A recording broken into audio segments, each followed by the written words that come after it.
আল্লাহর কোরআন ডাক দেয়া বলছেন, পৃথিবীর কোনো মানুষ যদি চুরি করে কোরআন বলে তার হাত কেটে দাও। মহিলা হোক আর পুরুষ হোক, চোর শুধু পুরুষেরা না, চোর নারীরাও মহিলারাও। আল্লাহর কোরআনের কথা, আল্লাহর কোরআন বললো চুরি করলে হাত কেটে দেওয়ার কথা। এদেশে আজকে ইসলাম নাই, ইসলামের শাসন নাই, কোরআনের শাসন নাই, রাষ্ট্র ক্ষমতায় ইসলাম নাই, এজন্য এ জমিনে আল্লাহর আইনও নাই। জোরে বলুন ঠিক কিনা? রাষ্ট্র ক্ষমতায় যদি ইসলাম থাকত, জাহাঙ্গীরনগর বিশ্ববিদ্যালয়ে বিবাহিতা নারী কখনো ধর্ষিত হতে পারতো না। জোরে বলুন ঠিক কিনা? আপনারা শুনেছেন যে কথা টেলিভিশনে? জাহাঙ্গীরনগর বিশ্ববিদ্যালয়ে একটা অঘটন ঘটছে, আপনারা শোনেন নাই?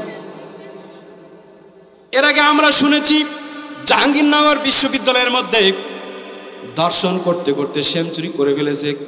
সেঞ্চুরির আনন্দে তিনি মিষ্টি খাওয়ান। কি খাওয়ান? মিষ্টি খাওয়ান। ওর চাইতে নির্লজ্জ আল্লাহর জমিনে হতে পারে না। জোরে বলুন ঠিক কিনা? প্রিয় ভাইয়েরা আমার, আলোচিত ঘটনায় দেশের মধ্যে ধর্ষণ করলো জাহাঙ্গীরনগর বিশ্ববিদ্যালয়ের মধ্যে বিবাহিত দম্পত্য। ঘুরতে এসেছে সন্তান সহ, ঘুরতে এসেছে বিশ্ববিদ্যালয়ের ক্যাম্পাসগুলি ঘুরে ঘুরে দেখে। আপনার আমার অধিকার নাই দেখার? কথা বলেন না কেন আপনারা? ঘুরে ঘুরে দেখার জন্য কেন? ছাত্রলীগের এক ক্যাডার এসে যে দল করেন কোনো সমস্যা নাই, দোষ যে করছে তার নাম বলতে হবে। জোরে বলেন ঠিক কিনা? আমি দোষ করলে তো আমার হুজুররা যদি দোষ করে আমি হুজুরের দোষ দেব। আমার এই মসজিদের ইমাম সাহেব যদি দোষ করে আমি তো তাকে রেখে মুয়াজ্জিনের দোষ দিতে পারি না। আল্লাহ তো সে কথা আমাদের শিক্ষা দেন নাই। জোরে বলেন ঠিক কিনা? নাম এসেছে ছাত্রলীগের এক নেতা স্বামীকে বেঁধে রেখে স্ত্রীকে গণধর্ষণ করেছে। জোরে পড়ুন না নাউজুবিল্লাহ, আরো আওয়াজ পড়ুন নাউজুবিল্লাহ। ওটা যদি আপনার বোন হতো, আমার বোন হতো, আমরা কি মানতাম? ও মুসলমান, আজকে আমি আপনি ঘুমিয়ে থাকার কারণে এ দেশটা শিয়াল আর কুত্তায় ভাগাভাগি করে খেয়ে নিল। একটু জোরে বলুন ঠিক কিনা? এদেশের মধ্যে মানুষ খুঁজে পাওয়া যায় না। মানুষ আর কোথায় পাওয়া যায়? মানুষ খুঁজে আর পাই না। প্রিয় ভাইরা আমার, দম্পতি সন্তান সহ গিয়েছে বিশ্ববিদ্যালয়ের ক্যাম্পাসে, স্বামীকে বেঁধে রেখে স্ত্রীকে গণধর্ষণ করেছে। এর থেকে নির্লজ্জ ঘটনা আর কি পৃথিবীতে ঘটতে পারে? আপনারা আওয়াজ করে বলুন তো। এই জাতি কি করে এগুলো সইবে? আজকে যদি এই জমিনে আল্লাহর কোরআনের আইন থাকতো, হাইকোর্টের সামনে যদি ওই ধর্ষকের বিচার হতো, বাংলাদেশে যতগুলি টিভি চ্যানেল আছে সব যদি লাইভ সম্প্রচার করত, জাহাঙ্গীরনগর বিশ্ববিদ্যালয়ে ধর্ষণ করেছে, ধর্ষণের বিচার হচ্ছে, লাইভ সম্প্রচার লিখে দিবে, লাইভ হচ্ছে ধর্ষণের বিচার, এখন তাকে ফাঁসি দিয়ে মেরে ফেলা হবে। পরের দিন থেকে এদেশে কি আর ধর্ষণ থাকতো? জোরে বলেন। স্বাধীনতার পর থেকে এদেশের মধ্যে আপনারা ক্ষমতায় একজন আলেমকে আনেন নাই। জোরে বলেন ঠিক কিনা? ভোট দিয়ে একজন আলেমকে ক্ষমতায় বসান নাই। এ জাতি সেই খেসারত তো দিবেই। জোরে বলুন ঠিক কিনা? আজকে যদি এক দেশের ক্ষমতায়, যদি রাষ্ট্র ক্ষমতায় যদি কোরআন থাকতো, এদেশের রাষ্ট্র ক্ষমতায় যদি আলেম থাকতো, তাহলে জাহাঙ্গীরনগর বিশ্ববিদ্যালয়ের মধ্যে স্বামীকে বেঁধে রেখে স্ত্রীকে ধর্ষণ করতে পারতো না, পারতো না, পারতো না। জোরে বলুন ঠিক কিনা? আরো আওয়াজ করে বলুন ঠিক কিনা? কোনোদিনও পারতো না। এদেশে কোরআনের আইন নাই। কোরআনের আইন বলে তাকে মাটির নিচে গাড়ো, পাথর মারো, দুনিয়া থেকে শেষ করে দাও। এদেশে কোরআনের আইন নাই। ধর্ষণের সেঞ্চুরি করে, তারপরে মিষ্টি বিলু করে। কত বড় নির্লজ্জ আর বেহায়া হলে এই কাজগুলি করতে পারে। আজকে কয় তারিখ চলে ভাই? 17 চলে। 3 দিন আগে কয় তারিখ ছিল একটু আওয়াজ করে বলেন তো ভাই, জোরে বলেন। 14 তারিখ। মুরব্বীরা না জানলেও ইয়াং জেনারেশন জানবে এই তারিখটা কত তারিখ ছিল। জোরে বলুন ঠিক কিনা? আপনারা বলবেন না? 14ই ফেব্রুয়ারি এদেশের মধ্যে ছিল একটি কালো দিন। আমি বলবো এটাকে বলা হয়েছে ভালোবাসা দিবস। কি দিবস? এই ভালোবাসার কোনো দিবস আছে? আপনারা দিবস ছাড়া ভালোবাসেন না? আপনাদের স্ত্রীদের আপনারা দিবস ছাড়া ভালোবাসেন না? কথা বলেন না কেন আপনারা? আপনার ছেলেকে, আপনার মেয়েকে, আপনার স্ত্রীকে, আপনার মাকে, আপনার বাবাকে দিনক্ষণ ঠিক করে ভালোবাসতে হবে। এই পারমিশন আপনাকে কে দিয়েছে? এ জাতি এটা কোথায় পেল? এটা কোথায় পেলেন? এ কার বানানো এগুলা? ভালোবাসার কোনো দিবস আছে প্রিয় ভাইরা? বলুন তো, জোরে বলুন, ভালোবাসার দিবস আছে? ভালো রাতেও বাসা যায়, ভালো দিনেও বাসা যায়। মা বাবার সাথে ভালোবাসা হবে, ছেলে মেয়ের সাথে ভালোবাসা হবে, ভালোবাসা হবে স্ত্রীর সাথে। জোরে বলুন ঠিক কিনা? যাকে আপনি চিনেন না, যা আপনার কেউ নয়, যাকে দেখলে হারাম, যার কাছে গেলে হারাম, তাকে আপনি ভালোবাসতে যাবেন বেহায়ের মতো, নির্লজ্জের মতো, আর সেটা হবে ভালোবাসা দিবস। এটা মুসলমান কোনোদিন মানতে পারে না। একটু আওয়াজ করে বলুন ঠিক কিনা? আর একটু আওয়াজ করে বলুন ঠিক কিনা? যুবকরা কি বেজার যে হুজুর বলে কি, 2-3 দিন আগে কাজটা করলাম, এখনই হুজুর এই কথা বলে দেয়।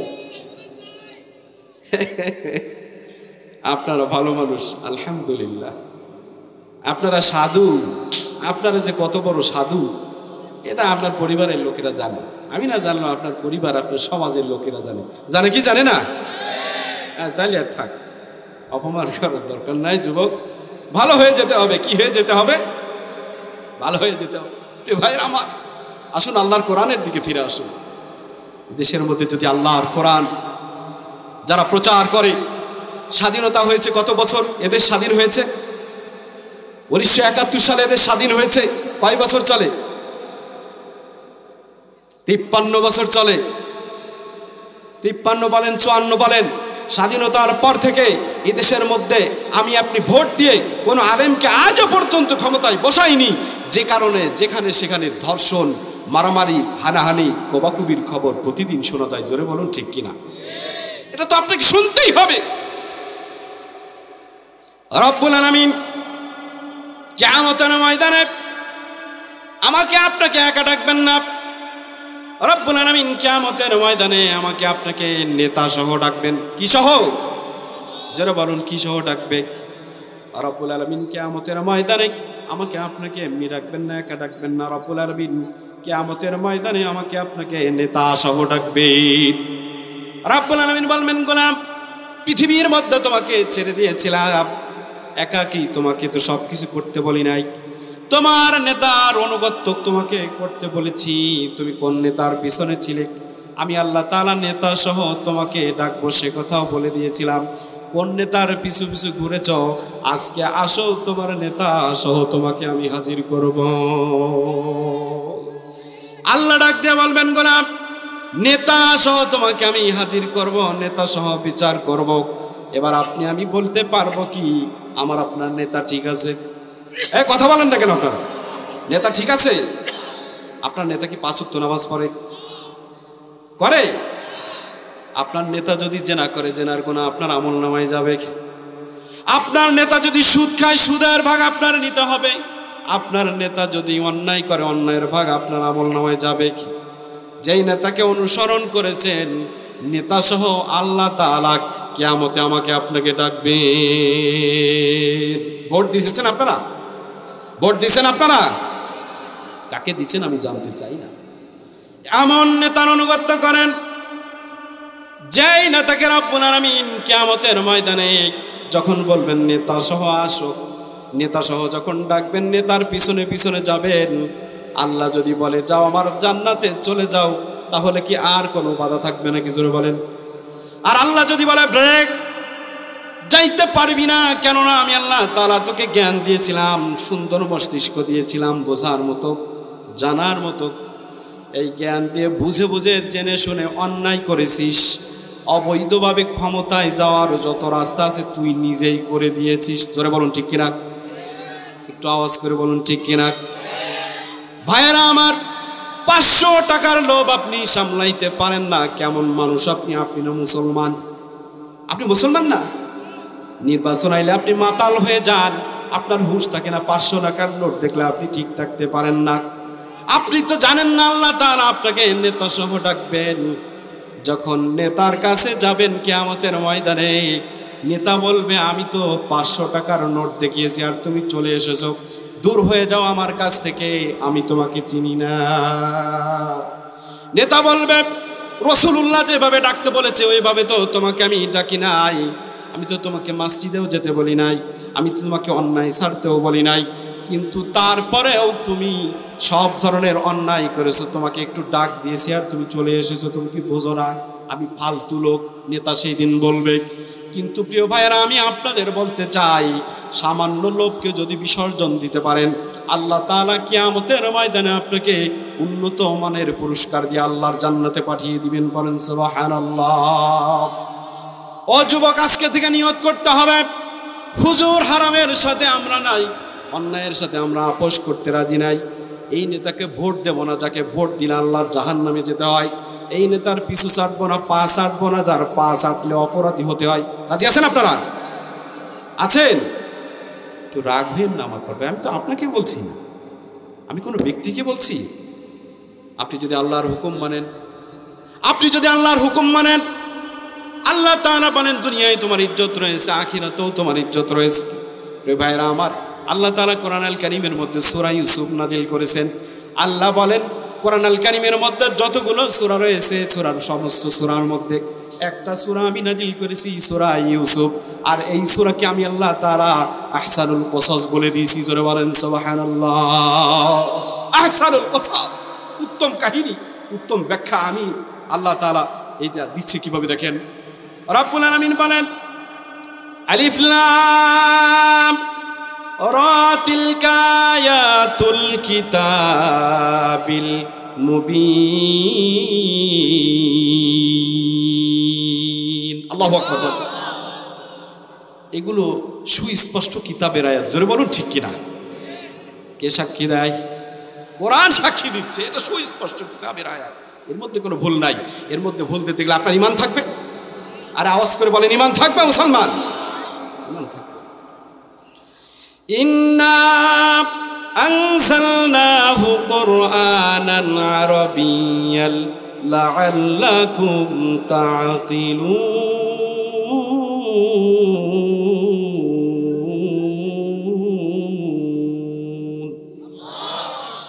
আর আওয়াজ করে পড়েন, আর আওয়াজ করে পড়েন।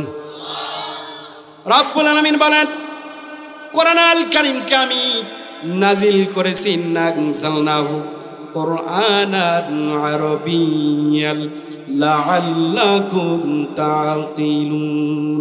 আমি আল্লাহ তাআলা কোরআন আল কারীমকে আরবি ভাষায় নাজিল করে দিয়েছি। জোরে পড়ুন না সুবহানাল্লাহ। কেননা বিশ্ব নবীর ভাষা হলো আরবি ভাষা, কবরের ভাষা আরবি ভাষা, জান্নাতের ভাষা হবে আরবি ভাষা। জোরে পড়েন সুবহানাল্লাহ। রব্বুল আলামিন বলেন আমি আল্লাহ তাআলা কোরআন আল কারীমকে আরবি ভাষায় নাজিল করেছি। কেননা জান্নাতের ভাষা হবে আরবি, আমার নবীর ভাষা আরবি, কবরের ভাষা আরবি, কোরআনের ভাষাও আমি আল্লাহ তাআলা আরবি করে দিয়েছি। জোরে পড়ুন সুবহানাল্লাহ। নাহনু নাকুসু আলাইকা আহসানাল কসাসি বিমা আওহাইনা ইলাইকা হাযাল কুরআন ওয়া ইন কুনতা মিন ক্বাবলিহি লামিনাল গাফিলিন।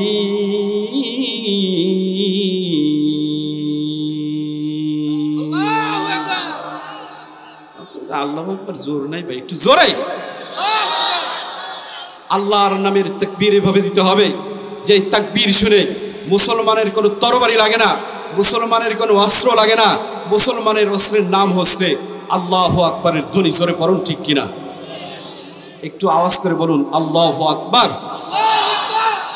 এই তাকবীর শুনেই কাফির বেঈমানরা পালিয়েছিল আর মুসলমানদের বিজয় এসেছিল জমিনে। কি ভাই আপনারা চলে যান কেন? রব্বুল আলামিন বলেন ওয়া ইন কুনতা মিন ক্বাবলিহি লামিনাল গাফিলিন। আল্লাহ রব্বুল আলামিন বললেন, আল্লাহ তাআলা বলেন ও নবী আপনি তো কিছুই জানতেন না, আপনার কাছে আমি ওহী নাজিল করেছি। কি নাজিল করেছে বলেন? আল্লাহর নবীর কাছে আল্লাহ তাআলা ওহী নাজিল করেছেন। আর ওহী নাজিল করে আল্লাহ তাআলা বলে দিয়েছেন আপনার কাছে আমি শ্রেষ্ঠ কাহিনী আহসানুল কসাস তুলে ধরেছি। ধরে পড়েন সুবহানাল্লাহ। সেই আহসানুল কসাস থেকে একটু কথা শুনিয়ে মোনাজাত দেব। ভাইরা একটু বসেন। আল্লাহ রাব্বুল আলামিন বলেন, আপনি তো কিছুই জানতেন না ওগো নবী, আপনাকে আমি ওহীর মাধ্যমে সবকিছু জানিয়েছি, সবকিছু শুনিয়েছি, চিনিয়েছি। আর তার মধ্যে একটা সূরা দুনিয়ার মধ্যে, পৃথিবীতে, কোরআনের মধ্যে দিয়ে দিয়েছি। সেই সূরার নাম হলো সূরা ইউসুফ। আল্লাহু আকবার বলেন। ইউসুফ সূরা আল্লাহ নাজিল করলেন, শ্রেষ্ঠ সূরা, শ্রেষ্ঠ কাহিনী বলে আল্লাহ তাআলা সে ব্যাখ্যাও দিয়ে দিলেন।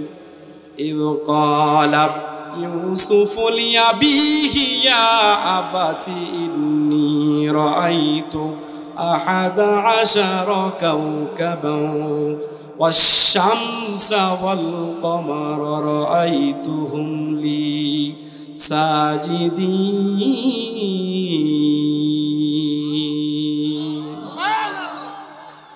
আল্লাহর নবী ইউসুফ আলাইহিস সালাম, আল্লাহর নবী ইউসুফ আলাইহিস সালাম স্বপ্নে দেখলেন, বাবার কাছে যে বলতেছেন লিয়াবিহি আব্বা ইয়া বাতি, আব্বা লিয়াবি, তার আব্বার কাছে যে বলতেছেন ইন্নী নিশ্চয় রাআইতু, আমি দেখেছি আহাদা আশারা কাওকাবান, আহাদা আশারা 11টি কাওকাবান তারকা, ওয়াশ-শামসা সূর্য, ওয়াল কমারা চন্দ্র, রাআইতুহুম লি সাজিদিন, আব্বা আমি দেখেছি রাতের বেলায় স্বপ্নে দেখেছি 11টি নক্ষত্র, চন্দ্র আর সূর্য আমাকে সেজদা করে। তো আওয়াজ করে পড়ুন না সুবহানাল্লাহ। আল্লাহর নবী, ছোট্ট নবী, বাবাকে ডাক দেয়া বলেন, বাবা আমি স্বপ্নে দেখলাম 11টি নক্ষত্র, চন্দ্র, সূর্য আমাকে সিজদা করে। বাবা ডাক দিয়ে বলেন, এই কথা আমার কাছে বলেছো, বেশ ভালো করেছো, আর কারো কাছে বলবে না। এই তোমার এই স্বপ্নের ব্যাখ্যা যদি তোমার অন্য ভাইয়েরা জানে, তোমার বিরুদ্ধে ষড়যন্ত্র হবে, চক্রান্ত হবে, এ জমিন থেকে তোমাকে বিতাড়িত করা হবে। বরং তোমার এই স্বপ্নের কথা তুমি কারো কাছে বলবে না। রাব্বুল আলামিন বলেন, قال يا بني لا تقصص رؤياك على إخوتك فيكيدوا لك كيدا إن الشيطان للإنسان عدو مبين। الله النبي ইউসুফ আলাইহিস সালামের বাবা ইয়াকুব আলাইহিস সালাম বললেন, ক্বালা ইয়া বুনাই, হে সন্তান, পুত্র তোমাকে বলছি, লা তাকসুস, তুমি বর্ণনা করো না, তুমি বলো না, রুইয়াকা, তোমার স্বপ্নের কথা, আলা ইখওয়াতিকা, তোমার ভাইদের কাছে, ফায়াকিদু লাকা কাইদা, তুমি যদি তোমার স্বপ্নের কথা তোমার ভাইদের কাছে বলে দাও, ফায়াকিদু লাকা কাইদা, তোমার বিরুদ্ধে তারা চক্রান্ত করবে, ষড়যন্ত্র করবে। আজকে তো আমাদের দেশে চক্রান্তও নাই, ষড়যন্ত্রও নাই, আছে? জোরে বলেন, আছে নাকি? আল্লাহর নবী 750 বছর আগের কথা, আল্লাহর নবী ইউসুফ আলাইহিস সালাম, তার বাবা তাকে বললেন, তোমার স্বপ্নের কথা তোমার ভাইদের কাছে বলো না, ফায়াকিদু লাকা কাইদা, তুমি যদি স্বপ্নের কথা বলে দাও তাহলে তোমার ভাইয়েরা বড় ধরনের ষড়যন্ত্র করবে, চক্রান্ত করবে। এ কথা তুমি আমার কাছে বলেছো, বেশ ভালো, আর কারো কাছে বলতে যেও না বাবা। ইয়াকুব আলাইহিস সালাম তার সন্তানকে বলে দিলেন, ইন্না শাইতানা লিল ইনসানি আদুউম মুবিন, নিশ্চয়ই শয়তান মানুষের প্রকাশ্য দুশমন। জোরে বলেন ঠিক কিনা? ভালো কাজ করবেন শয়তান করতে দেবে না, শয়তান বলবে যে ভালো কাজ করার দরকার নাই। প্রিয় ভাইরা আমার, ফায়াকিদু লাকা কাইদা, বড় ধরনের ষড়যন্ত্র হবে, বড় ধরনের চক্রান্ত হবে, এ কথা বলে দিল। ভাইরা কিন্তু সফরে গিয়েছিল, সফর থেকে আসার পরে ওই যে ইউসুফ আলাইহিস সালামের বাবা বলে দিয়েছে, সাবধান, তোমার স্বপ্নের কথা তুমি কারো কাছে বলবে না। দেওয়ালের পাশ থেকে ইউসুফ আলাইহিস সালামের মেজো ভাইয়ের স্ত্রী এই কথাটা একটু শুনেছিল। আমরা বলি দেওয়ালেরও কান আছে, বলি না? এ কথা কিন্তু আমরা বলি। মেজো ভাইয়ের স্ত্রী শুনে সে তো মেজাজ খুব খারাপ হয়ে বসে আছে যে ইউসুফ এত বড় স্বপ্ন দেখলো, এত ছোট্ট মানুষ, আমাদের আগামীর ভবিষ্যৎ তো সব ইউসুফের কাছে। পড়েন আল্লাহু আকবার। ইউসুফ আলাইহিস সালামের ভাইয়েরা সফর থেকে যখন ফিরে এসেছে, ফিরে আসার সঙ্গে বলতে যে, তোমরা তো জানো না কি অবাক কাণ্ড ঘটে গিয়েছে, অবাক কাণ্ড ঘটে গিয়েছে। ইউসুফ স্বপ্নে দেখেছে চন্দ্র, সূর্য, তারকা সব তাকে সিজদা করে। সামনের ভবিষ্যৎ, আগামীর ভবিষ্যৎ সব ইউসুফের। পড়েন আল্লাহু আকবার। ভাইরা চিন্তা করলো কি করা যায়, ফাঁদ তো একটা পাততেই হবে। এখন চিন্তা করে ভাইরা একটা গোল টেবিল মজমায় বসেছে, ইউসুফকে কিভাবে বিপদে ফেলে দেওয়া যায়। একজন বলে দেখো তো বর্তমানে দেশের মধ্যে তো পেঁয়াজের দাম বেশি, তাহলে পেঁয়াজ কেলেঙ্কারি থেকে ইউসুফ জড়িত আছে নাকি দেখো তো। বলে যে না, এখানেও তো ইউসুফের দোষ না, ইউসুফের পেঁয়াজ কেলেঙ্কারিতে তো খুঁজে পাওয়া যায় না কিছু। বলে নিস্তারার বালিশ 2 তলায় তুলতে তো 14,000 টাকা খরচ, দেখো সেইখানে পাওয়া যায় নাকি। বলে এখানেও কোনো ইউসুফের কোনো দুর্নীতি নাই। বলে যে একটা পর্দা কিনা লাগে 1 থেকে 1.5 লক্ষ টাকা দিয়ে, দেখো এখানে আছে নাকি। বলে না, এখানেও ইউসুফের নাই। বলে এদেশে যত অন্যায় খুন অপরাধ যতটা হয়, দেখো তো ইউসুফকে এখানে খুঁজে পাওয়া যায় নাকি। কোনো জায়গায় ইউসুফকে খুঁজে আর পায় না। ইউসুফের কোনো জায়গায় অন্যায় নেই, ইউসুফের অন্যায় ছিল তার জনপ্রিয়তা বেশি ছিল। জোরে বলুন ঠিক কিনা। এদেশের মধ্যে আজকে এমন একটা কায়দা হয়ে দাঁড়িয়েছে, কারো থেকে কারো জনপ্রিয়তা হওয়া দোষের হয়ে গিয়েছে। জোরে বলুন ঠিক কিনা। আজকে আমাদের বাংলাদেশের অন্যতম মুফাসসির, আপনারা হয়তো সবাই চিনবেন, একজন আল্লামার তো মৃত্যুই হয়ে গেছে, আল্লামা দেলোয়ার হোসাইন সাইদি। এরপরে রয়েছেন মিজানুর রহমান আজহারি, উনি তো দেশের বাইরেই রয়েছে। এরপরে আমির হামজা সাহেব কিছুদিন আগে জেল থেকে মুক্তি পেয়েছে। আল্লাহর এই গোলামের আগের থেকে কি জনপ্রিয়তা কমেছে? আপনারা জোরে কথা বলেন না কেন? আপনাদের রাজবাড়িতে এই মাটিপাড়া আসার কথা ছিল, ওখানে আমিও আসতেছিলাম, আসতে পারে নাই। এরপরে ফরিদপুরে তার প্রোগ্রামগুলো বন্ধ করে দেওয়া হয়েছে, তার সাথে আর প্রতিদিনই কথা হয়। ফরিদপুরের প্রোগ্রামগুলি ক্যান্সেল করে দেওয়া হয়েছে। কি কারণে জানেন আপনারা? একটা কারণ সূরা ইউসুফ থেকে মিলে গিয়েছে, জনপ্রিয়তা বেশি হওয়ার কারণে। জোরে বলুন ঠিক কিনা। আগে মানুষ হতো 1 থেকে 1.5 লাখ, এখন মানুষ হয় দিন আর রাত নয় 3 থেকে 4 লাখ। জোরে বলুন ঠিক কিনা। জনপ্রিয়তা কেন হলো? এটাই তার দোষ। ওটা তো ইউসুফ আলাইহিস সালামের সাথে মিলে গিয়েছে। প্রিয় ভাইরা আমার, আপনার উপর জুলুম আসবে, জবরদস্তি চলবে, বসে থাকলে কি চলবে? অমুসলমান নাকে তেল দিয়ে যদি ঘুমিয়ে থাকো তাহলে কি চলবে?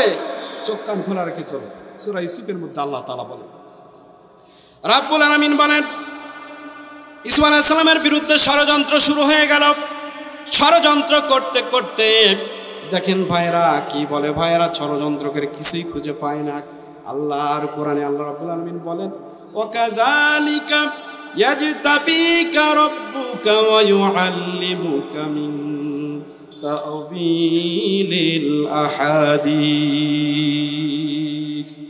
আহাদিস ওয়া ইউতিম্মু নি'মাতাহু আলাইকা ওয়া আলা আলি ইয়াকুবা কামা আতাম্মাহা আলা আবওয়াইকা মিন ক্বাবলু ইব্রাহিমা ওয়া ইসহাকা ইন্না রাব্বাকা আলিমুন হাকীম।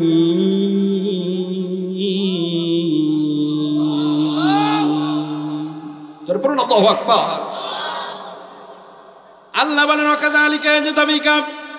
ইউসুফ আলাইহিস সালামের বাবা ডাক দিয়ে বলতেছেন, এভাবে তোমাকে ইয়াজতাবিকা, তোমার রব তোমাকে মনোনীত করবেন, রব্বুকা তোমার রব, ওয়া ইউআল্লিমুকা তোমাকে শিক্ষা দিবেন, মিন তা'ওয়িল স্বপ্নের ব্যাখ্যা, স্বপ্নের ব্যাখ্যা, আল হাদিস, ওয়া ইউতিম্মু নি'মাতাহু আলাইকা তার নিয়ামত তোমার উপরে পূর্ণ করবেন, নিয়ামত দান করবেন, তার অনুগ্রহ দান করবেন।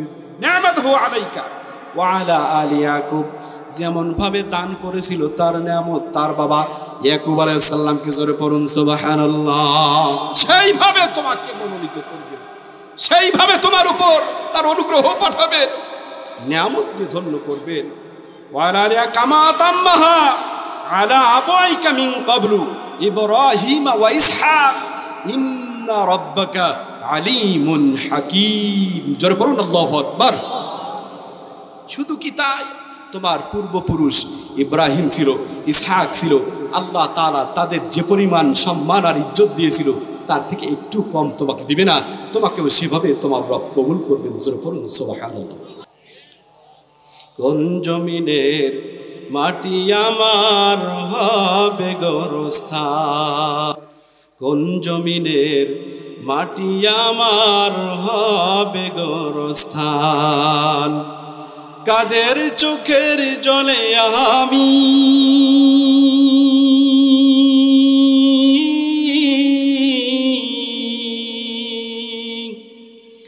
কাদের চোখের জলে আমি পাব পরিত্রাণ,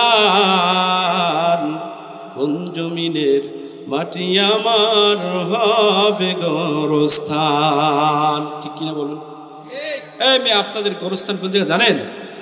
আমার আপনার কবর। কেন? আপনার তো নিশ্চিহ্ন হয়ে যেতে পারে, অ্যাক্সিডেন্ট করে মরে যেতে পারি, হারিয়ে যেতে পারি, পানির নিচে ডুবে চলে যেতে পারি। জোরে বলুন ঠিক কিনা? কোন জমিনের মাটি আমার হবে গোরস্থান, কাদের চোখের জলে আমি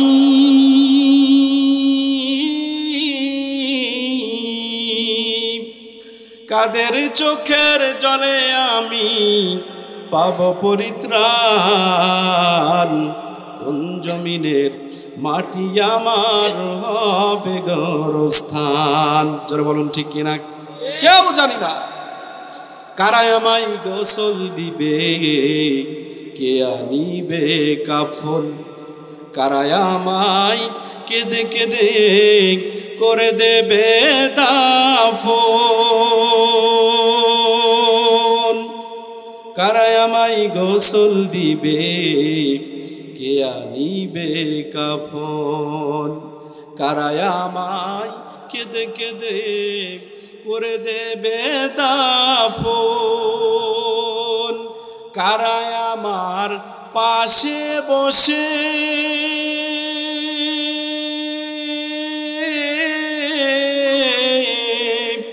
কারা আমার পাশে বসে শোনাবে কোরআন, কোন জমিনের মাটি আমার হবে গোরস্থান। ঠিক কিনা বলুন?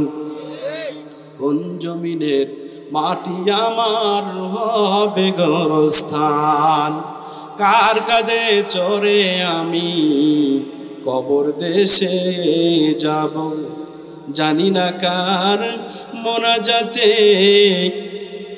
আপনার কি আমার কথা শুনতেছেন? খোদার রহম পাবো, কার কারণে করবেন ক্ষমা,